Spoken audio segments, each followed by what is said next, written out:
Hi, I'm Michael Owen and I'm thrilled to join Weeks as their global brand ambassador. In football, success comes from precision, speed and strategy.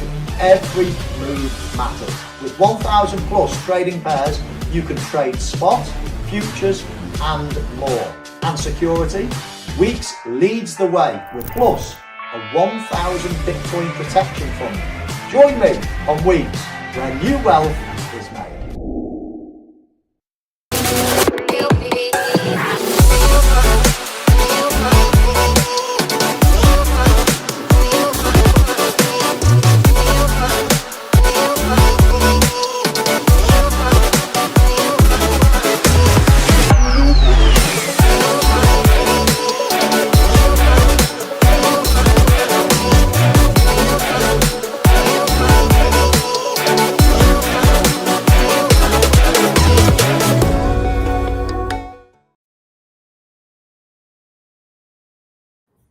Alrighty, Adrian Zdunchuk, CMT, Charter Market Technician, CryptoBurb. This is day 3 of our trading congress. I'm super excited, not only for the fact that it's already been 3 days. Time flies very fast. Not only also that it's just the 7th edition of our trading congress that we kind of like come up every year and have incredible guests coming up, such as today's guest as well, who's gonna be introduced right in a second. Though everybody who's watching, I'd want to welcome you very warmly, regardless where you're watching this from, which country you're from. We welcome every country as well, equally.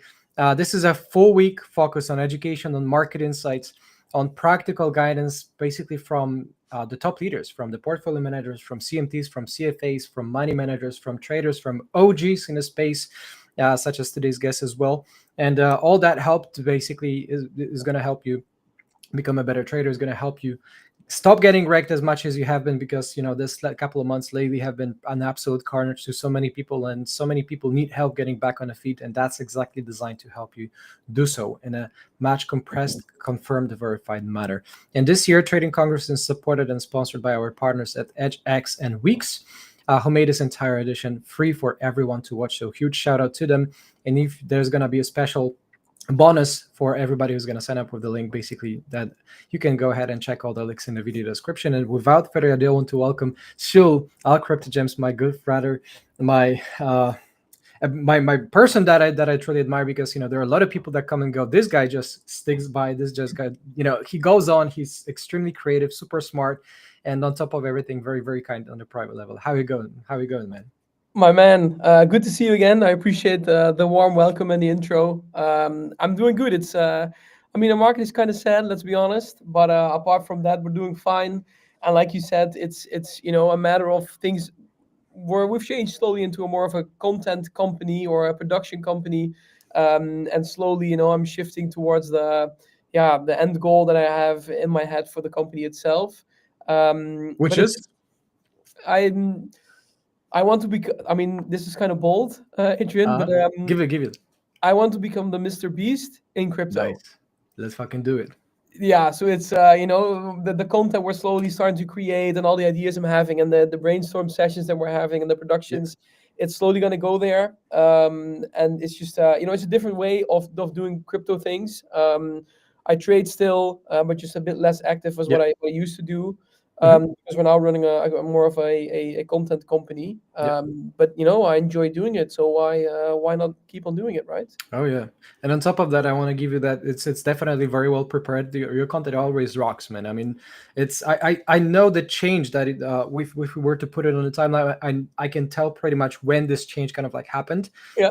But I I want to congratulate you, Shul, because you did it very professionally. It looks very slick. It looks very good, very well prepared. It's Yeah. always very much creative work being put into it, right? And Yeah. then creating a content is something that many people say like, oh yeah, this guy's just gonna run their video and just fuck off and take money. Like that's Yeah. not how it works, Yeah. right? Surprise, that's not how it works. There's Yeah. a whole powerhouse of people Yeah. that need to be engaged in order to create, to prepare scripts, to create the Yeah. the content production, the post production, the recordings, the videographers, every single thing. Yeah. It's like a whole army of people, right? So Yeah. like, is it what it looks like from your end? Yeah. I mean, it's like you said, even small things like, for example, branding. Let's say you go to any traditional company in stocks or whatever, pretty much everything has their branding. If you go towards crypto, obviously the bigger companies like an OKX and WeX and things, they have got some branding. But I don't know that many other guys that do the same thing as you do, as I do. We talk about crypto, we post crypto content online that, for example, have a branding. Obviously everyone has a logo, but branding is more than just having a logo or just having one piece of color and that's it. Whereas having such a thing is what sticks it in people's mind. If you keep on posting your branding or you create content with your branding, people are going to notice. And such a simple thing is actually a very big thing to get done and to fix. But once you have it, it just increases the value of all the content you're creating. And that's what I'm doing as well with not just the branding but also videos. And like you said, it used to be where I did some pictures with a phone. Now we have a photographer. Then we went to a videographer, some video content. Now we've got someone for lighting. We got someone for microphone. It just keeps on going and it keeps on growing. And that's exactly what I enjoy doing, and what we're going to do more and more. And luckily, slowly, more and more crypto partners are finding out how this works and what the benefit of it is. So we're slowly changing the space as well. Oh yeah, man. If you're a crypto company, I highly recommend, that you work with Phil. Incredible person, very good consistency. I wish I could say that about everybody in the space. Yeah. Because there are many bad actors, but those people who keep on coming, no matter what, no matter Yeah. how difficult that is. Well, you have a very proof that the proof is in the pudding. Yeah. This the saying, and then show is right in front of everybody. So well done on coming up here. And yet again, this is like again and again, year in, year out, I see you on the Trading Congress, and that's incredible because you commit to making the space a little bit better, one person at a time. I truly appreciate it. On my behalf, on behalf of the Bourbonist community, and on behalf of practically speaking everybody else who's watching that. And as we kind of dive into what's been the absolute topic the last months is 10th October. I was throwing out a birthday party, right? I was throwing a birthday party. Was throwing a birthday party, right? And people I'm barely alive. The people are coming just flashing phone to my head, and it's like, bro, see what's happening. And I'm looking at Chainlink, and Chainlink is like $20 or $22 all the way down to $9. I'm just wiping my eyes. Is it real, right? Yeah. And there's the whole bunch of stuff. People run away from the party basically, to kind of just literally one third of the guests kind of left. And honestly, I cannot blame them. I mean, I understand. I mean, at some point, if I hadn't cashed out, for the entirety of Q3, I would probably do the same. So there are ways to kind of make it in the space, but it's been absolute difficultness this year. It's been very, very difficult. So what's different this time, man? I mean, it's a good question. And like I said, I sort of had my birthday party on the 10th of October as well. I don't sort of, my personal life, we have some people with crypto, but it's also non-crypto people. So luckily my guest list didn't sort of all leave. But the thing is that I was sitting there, and then in my house, I have some tickers. So I see the Bitcoin price live, real time updated. And then I saw, I believe Bitcoin was 120, 121K in the morning. And then during some champagne that I was drinking, I saw 116K. I thought, okay, what happened here? We had a bit of a dump, but let's be honest, that's how crypto works. So I thought, okay, no biggie. And then, later and later, I went to bed. And then I lay in bed, and then I got a message from someone saying, what is happening with crypto? So I opened sort of some prices, and then I saw Bitcoin were going to like 109, 108, and I thought, what's happening here? I thought something, might be something, a bug in my phone or whatever. I then opened Same. my portfolio and I saw it was like, I don't know, 20% of what left of what I had sort of an hour before. And then I thought, oh shit, this is sort of a painful one. Luckily, we bounced a bit, but it did. And I'm curious how it felt for you, but it did show me again that it still is crypto, and especially in altcoins, it can, it goes up, but it goes down twice as fast if something like this happens.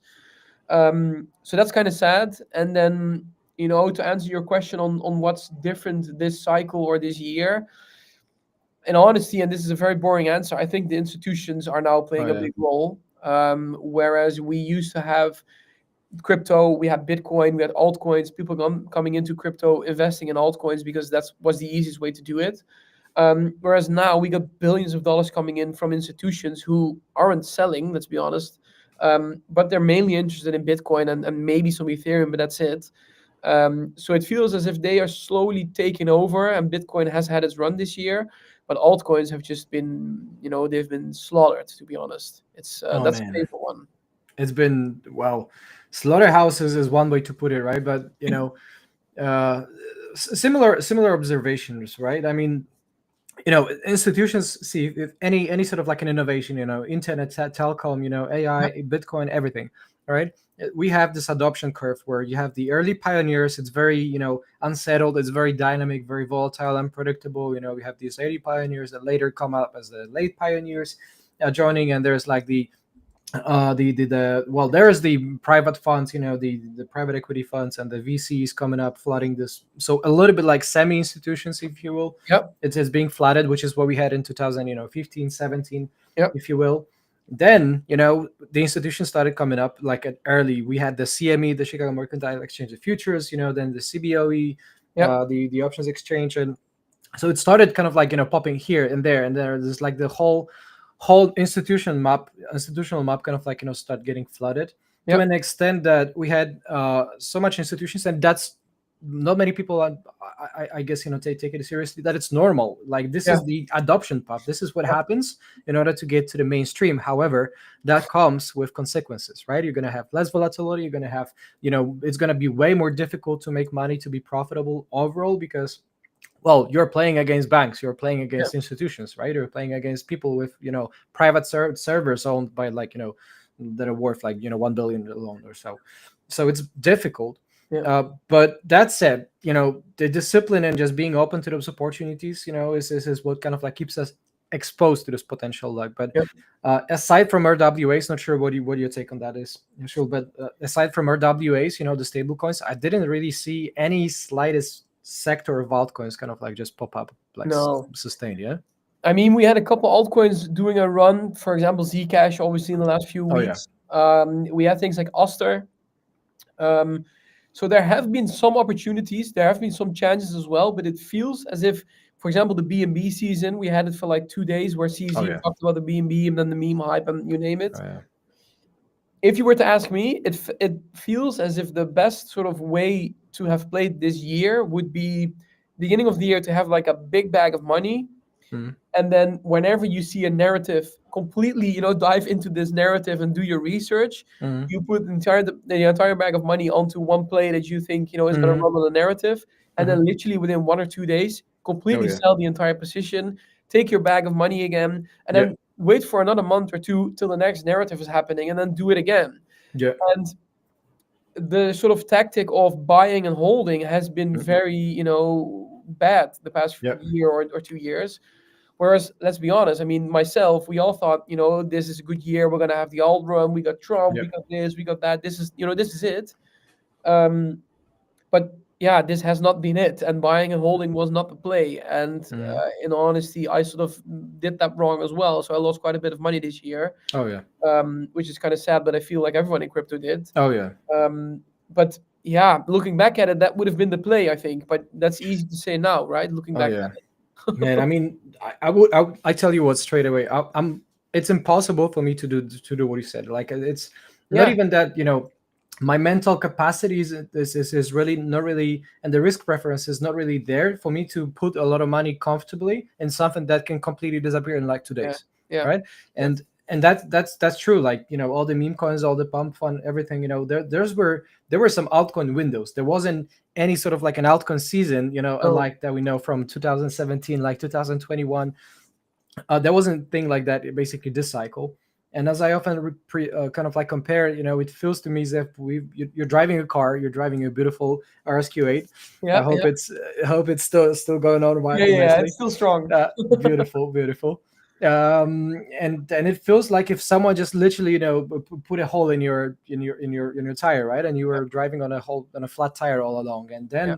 then another year another flat tire, and then another year another flat tire, and instead of having an absolute kind of like a strong finish as an F1, you see the strong push on the finish line. You see Yeah. basically everybody like crawling, just fighting for life at the very last moments of Yeah. the very straight line of the finish, and everybody's so tired, man. I mean,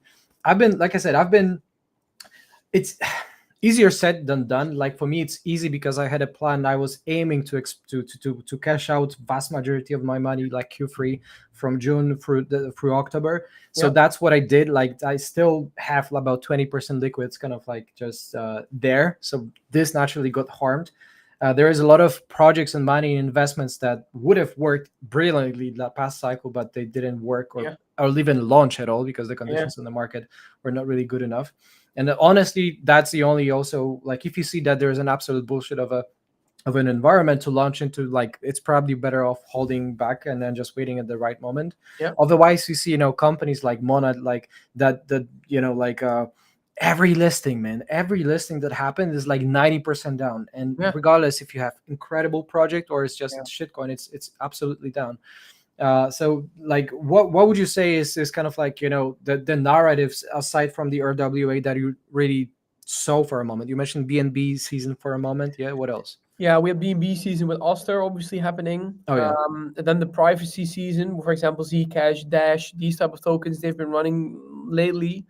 I was and slowly I'm sort of thinking maybe it's not that great, but I was a big fan of Deepin, where I thought the decentralized physical infrastructure. So you have a small device that does something for you that you have in your car or whatever. I just thought that could be the future that we're going to go to.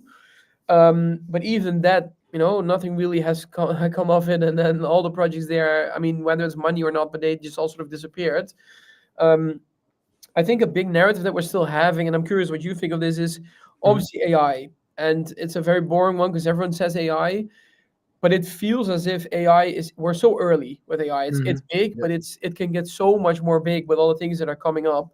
And I'm not sure if you've seen this, but if you check the picture quality or video quality of Oh, yeah, using no. AI right now compared to like maybe 1 I year know. or 2 The years ago, spaghetti Will Smith feeding spaghetti stuff. Yeah, I know. it's a world of difference. We're literally talking about like 2D and then having a full high quality video within yeah. like 1 year or 1.5 year, and it feels as if we're only going to go faster and going to do it even more. So I think AI is still a very big one that's going to work. The question obviously is how are you going to use AI in crypto? Because literally every crypto project once said, we do something with AI, yeah. and then all they did was ask a title with ChatGPT, and they said we use AI.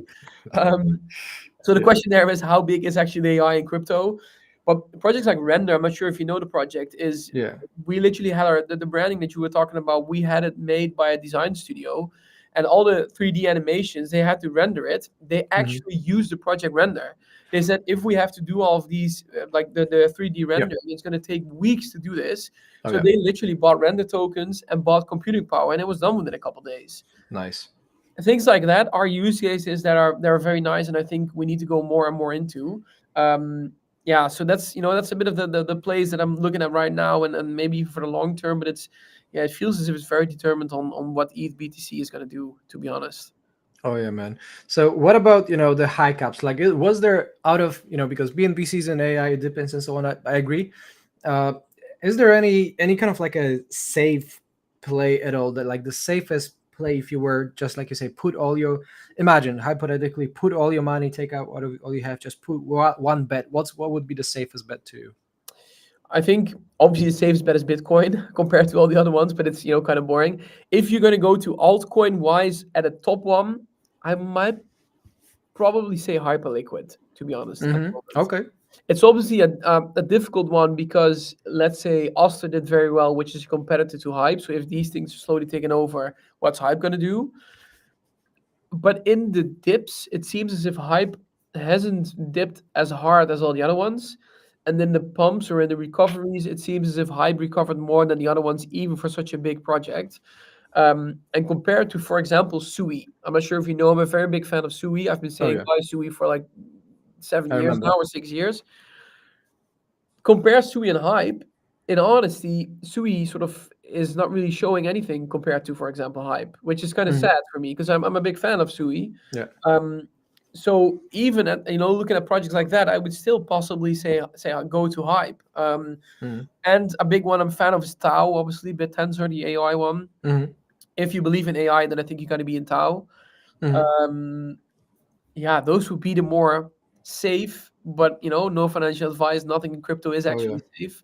But those would be the ones that I would be checking out, to be honest. Oh yeah. So I'm just looking at the market cap, for instance, Yep. like overalls, right? If we were to break it down, what is it? Like Bitcoin is of course like 174 out of like 3 trillion Yep. from what we are looking at right now. So it's like quite a more than 55% or so. Yep. The dominance, well, it's 58% if you were to be detailed. 11.8% Ethereum. So the others is 30%. So in general, from what I'm looking at, the breakdown of the market, the structure of the market didn't change over the last months, right? It's just that everything consequently went down. Yep. The net flows as of yesterday, seems they were positive overall, which is a good thing. Over 1 year, of course, it's it's a little bit more stretch, but if we are to look, I'm just gonna check for a couple of them. Okay, like last 7 days, pretty much, let's say top 10. Yeah. Like everything except for Tether, Yeah. XRP, and Solana is in the red Yeah. over the last 7 days. And the 7 days, 4.2% down for Bitcoin. Yeah. If we are to say to go, let's see.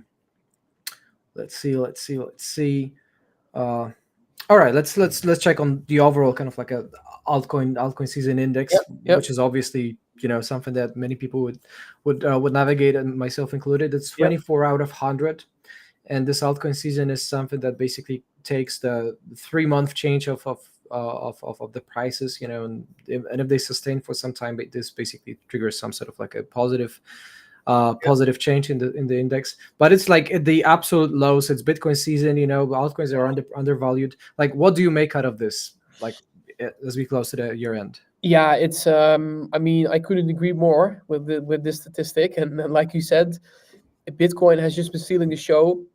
And it's a fun thing. We had Bitcoin Amsterdam a week ago or 1.5 weeks ago in the Netherlands. Yeah, we went there. And I was sitting in the car and I was thinking, it's probably going to be not a bad one, but it's going to be a sad event because of the markets that are happening. Then I thought, it's a Bitcoin Amsterdam event. So it's a Bitcoin event. And if you are a Bitcoin maxi, then let's be honest, you wouldn't have had a very bad year. It literally went from, I don't know, what was it, 60, 70K towards like 125K for Bitcoin. So looking at it that way, you would say that you would have had a bull run. But comparing it to altcoins and what you just showed is there has not been a relief for altcoins for the past year at all, which is very sad. And to sort of give you a direct example, we run a podcast called the Alt Crypto Cast, where every episode we update our portfolio. So we started our portfolio, and every episode we talk about the portfolio and actively manage it. We started with 2K in January of this year, and since we started, it has not gone up the 2K. I mean, you can say we're bad traders and we had to do things differently. Maybe, yes, okay. But the portfolio we're having is a very solid one. It's got tokens like Hype, Sui, a bit of Pump, a Tau, a big blue one. Chips, a logical one. But it's only gone down in the past year. So looking at it that way, altcoins have just been going down, and then for sure I would say it's a Bitcoin season and not an altcoin season right now. So yeah, I mean the high caps, just like you say. I mean, there's a very interesting discrepancy because on one hand, Bitcoin has been running on, of course, like the bull market has been on since, well, whether it's on or still or not, that's another discussion that we can have in Yeah. a second. But it's been running, from 15,500s November 2022 all the way through 126.2, like 6th of October, which is funnily enough, taking into consideration they had the simulation post, you remember, from like 2023 that it was going to be the peak, which is quite quite staggering, quite interesting, to put it this way.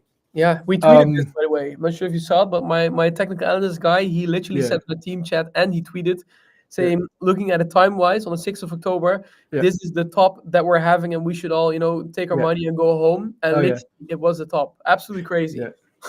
Yeah, which was, the coincidence of that, not sure so, but I, the other, like I said, as I was publicly kind of like, off ramping my money, and I was saying like I'm getting off why I'm leaving crypto, preparing like 20 posts, 20 different threads and articles about why I'm leaving crypto, stuff like that this year, and how they should protect themselves against, money, big losses.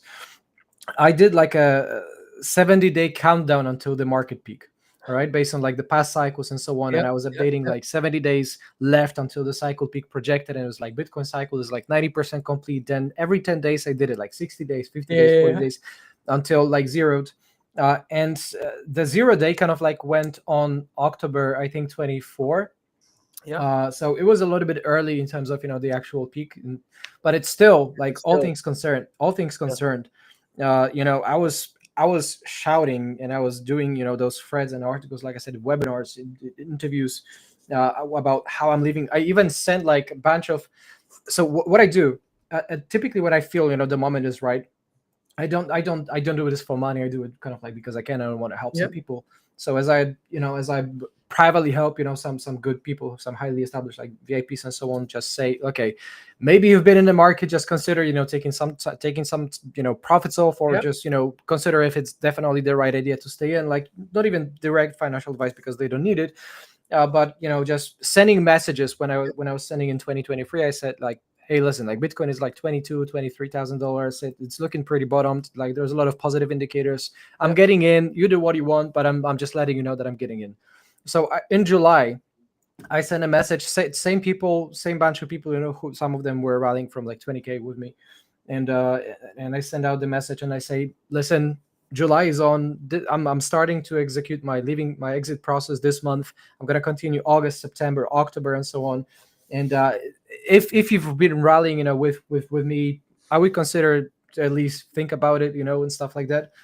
And well, in hindsight, we are like 37% down, top to the bottom, which to my likes is way too deep for any regular correction, right? Because you would typically have like short-term corrections, some short-term dips, like 5-10%. You would have more aggressive like dips, like like 15%, and then 20%, and or 30% at times if you're lucky. But anything more than like 25-30% is a big like a red flag to me. All right, that there's like proper like 37%. It's fucking deep if you think about it, right? It's very deep. Know what I mean?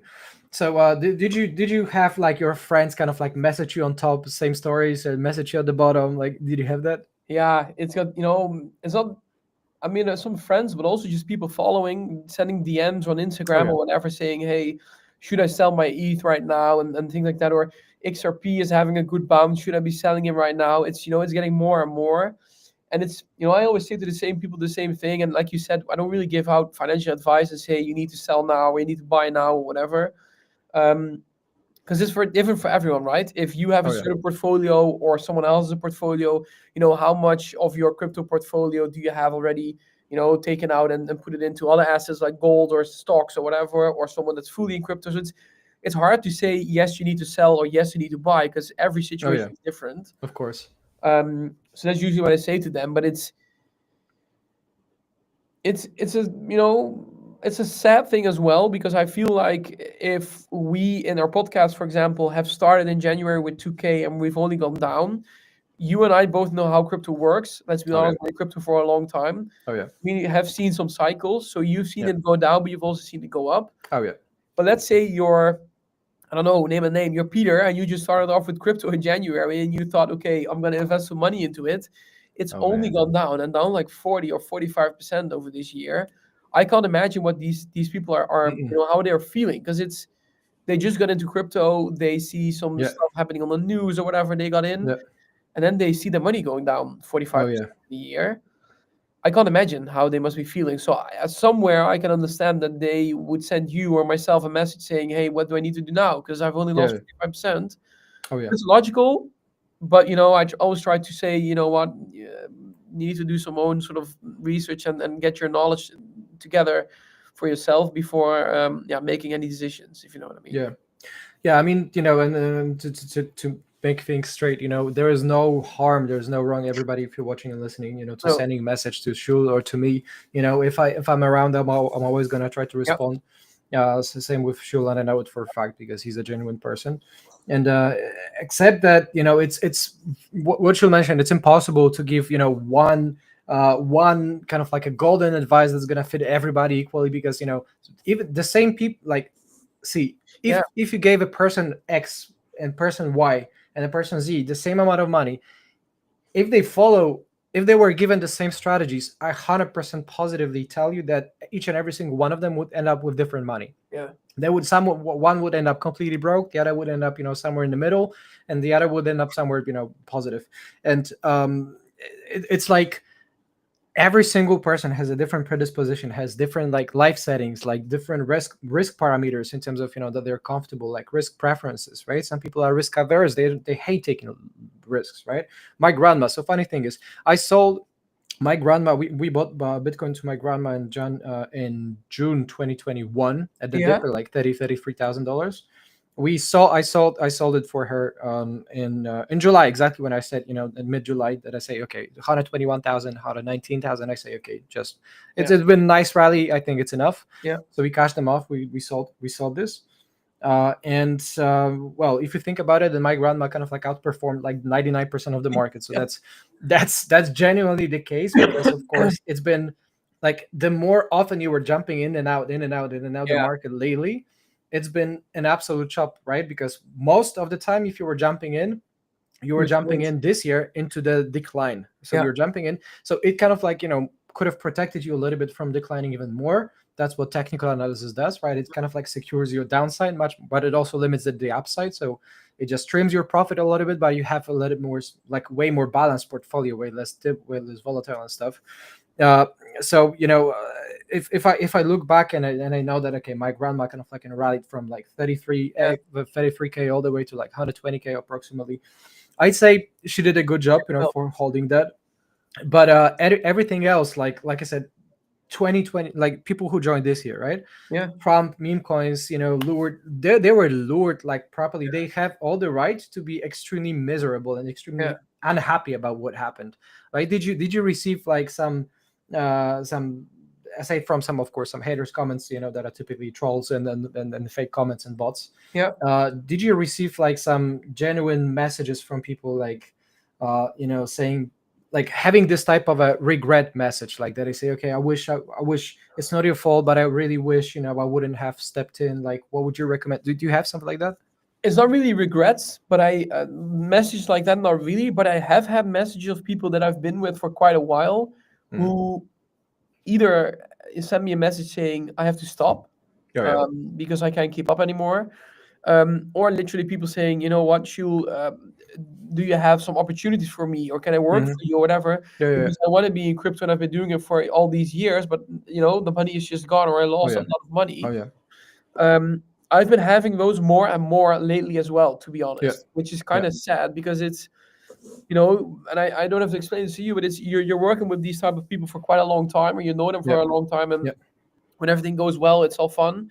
But then if they have been in crypto for such a long time, and now all of a sudden this is happening and they can't pay their bills anymore, it is sort of, it's kind of sad to see. And like you said, luckily myself, and I feel like you did the same thing, are in a position where we can still luckily have dinner and have a drink, even if crypto goes down.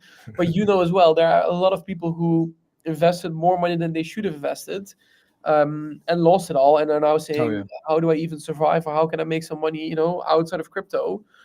So it's not really direct message saying, "Hey, I regret because I bought Trump" or whatever, but it's more Mm. people who I've been Yeah. with for quite a long time, or I know for quite a long time, are saying, "I'm just leaving crypto because A, Oh yeah. it's not fun anymore. B, I've lost way too much money. Or C, it's just with all the stuff that's happening, I'm Yeah. gonna go." Yeah.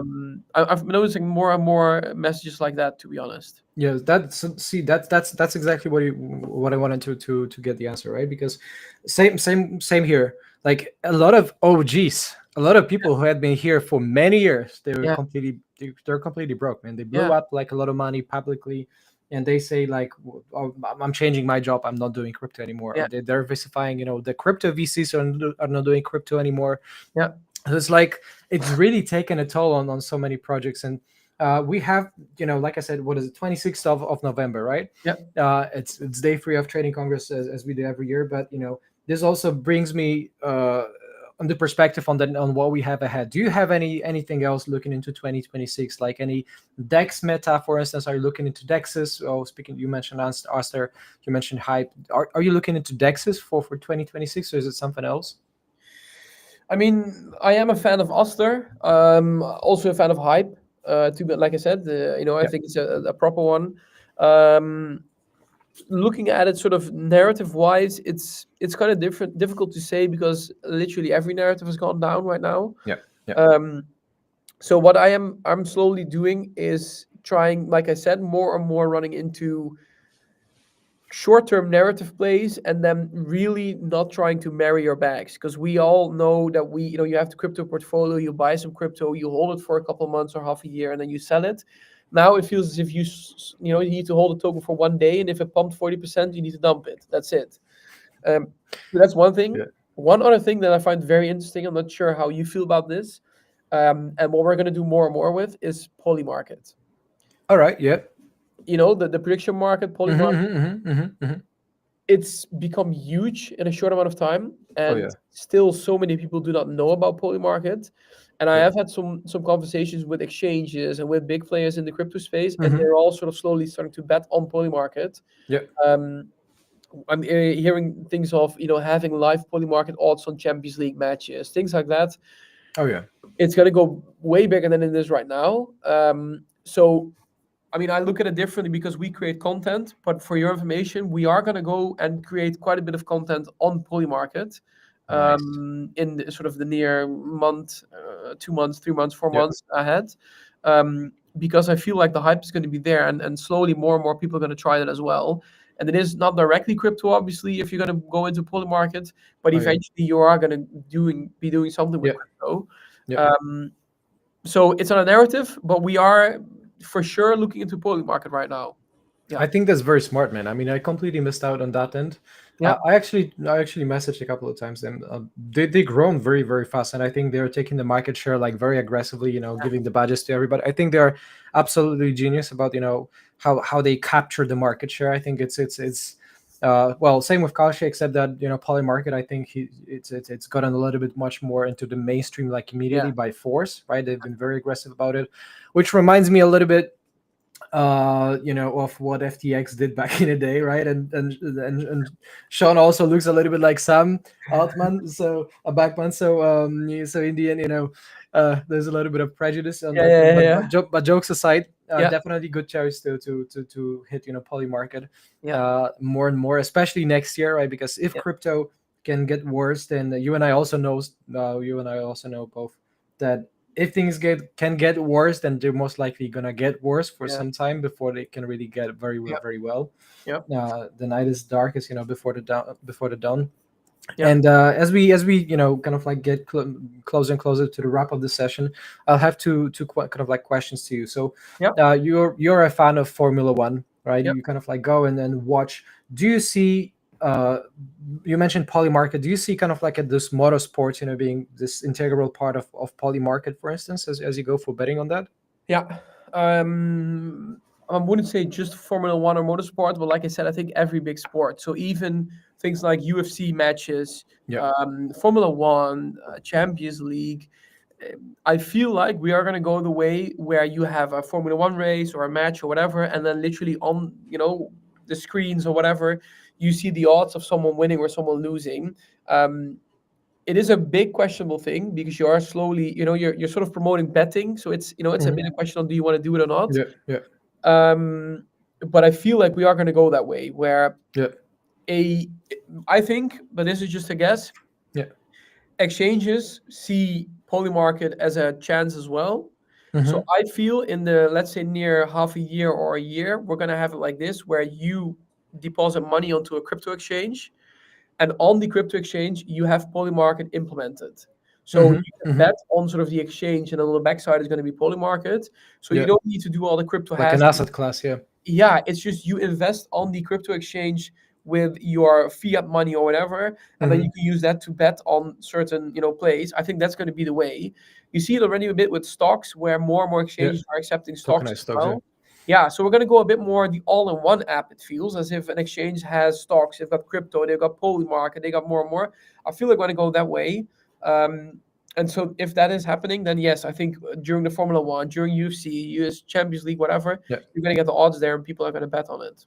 Oh yeah, man. I couldn't agree more. And thanks for bringing this up because I keep seeing this Polymarket. I keep seeing Kalshi. Keep seeing the competitors everywhere. But it's I didn't pull the trigger just yet. So you've inspired a little bit of action there. You should. I appreciate it. It, bro. And before we off the session, do you have any kind of like a Golden Ryan recommendation with everything that we discussed in mind for everybody who's watching, who's perhaps joining now, or who's been for hell this year, like how to go about 2026, how to survive, how to basically make sure that if you and I meet the same time next year, that they're gonna be here to witness that. Yeah. It's a tough question, especially looking at the markets we're in right now, because everyone's sort of thinking we're going to go down. So if that is the case, then it's going to be a tough one. Yeah, I mean, aside from the boring regular things where you should not invest money that you can lose, or only do it with money that you can't lose, I would say try to become less of a buy and holder. So like I said, buy an altcoin and see it go up 100x or go down to 0.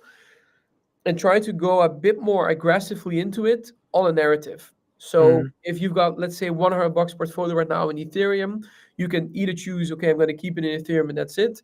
Or you say, you know what, I'm going to take it out. I've got 100 USDT. I see a BNB narrative going. You go all in, you do your research, you lock yourself up in a basement and you do all the research on BNB for like the evening. Next day, you're going to go into the BNB part. And then after that, you sell the BNB part again for USDT, and hopefully you made some money. And then you're going to do that again and again and again. Yeah. I feel like that might be the best way to do it. However, one quick side note, you need to be in crypto 24/7 if you want to do it. If you're just a guy that, invests in crypto, you have a regular job, and you got like 10 minutes at the end of the day, don't do it because it's not going to work out. Yeah, it's going to be very, very difficult. Well, I couldn't agree more. And I appreciate your sharing that. Yeah. So because you've been here for a long time, with people. You've like I said, created a very successful brand. I'm a big fan of your brand. I'm a big fan of this beautiful change, and then this kind of like level up of your brand.